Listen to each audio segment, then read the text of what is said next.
Zahid müəllim və transformasiya bunların bir arada ifadə eləsəm, yəni dəyişdirilmə çox yumuşaq gedirdi deyə təpki vermirdi insan. Yəni o təlimdə. Yəni Maşallah. o çox gözəl.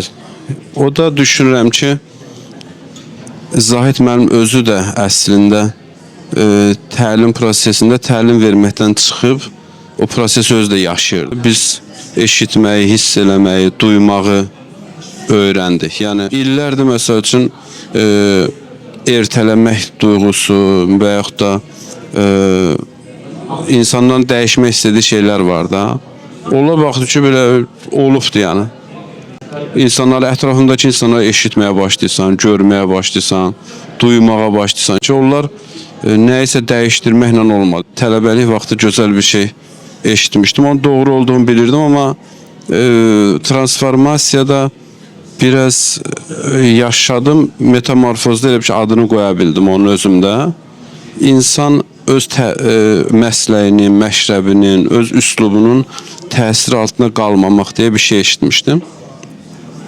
Metamorfozda o hansı ki o dəyərlər mövzusu var idi. Orada bir şeylər var. Orada toxunandan sonra baxdı ki, həqiqətən biz transformasiyada başqalarının təsiri altında qalmamaq üçün çox şeylər öyrəndi.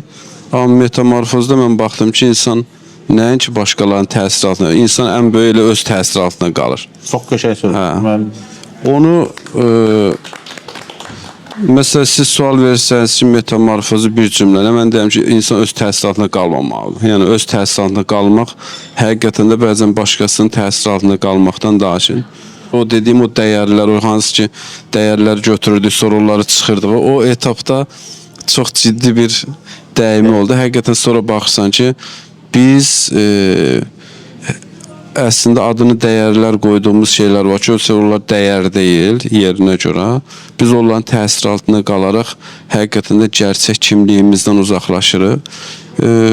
Biraz təlimlərdə mən bu yerlərdə çox ciddi şəkildə istifadə elədim.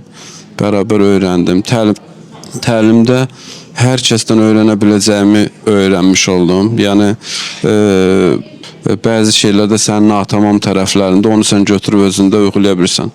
Əslində qarşı tərəfdə reaksiya verdiyimiz negativ və pozitiv şeylər bizim çatışmayan tərəfimiz və yaxud da bizdə negativ tərəfdə onu gözəl güzgü oldu mənim üçün. Ona görə yəni incitmədən dəyişdirə bildiyiniz üçün sizə təşəkkür edirəm. Çox sağ olun. Çox sağ olun. Mənim sözüm bu qədər. Mən bir şey soruşacağım sizdən. 3 təlimi keçən bir rəhbər olaraq bugün idarə etmə sizin üçün nədir? Zaten əvvəldə də xarakterində belə idarə etmək yox idi, amma biraz daha rahatam artıq.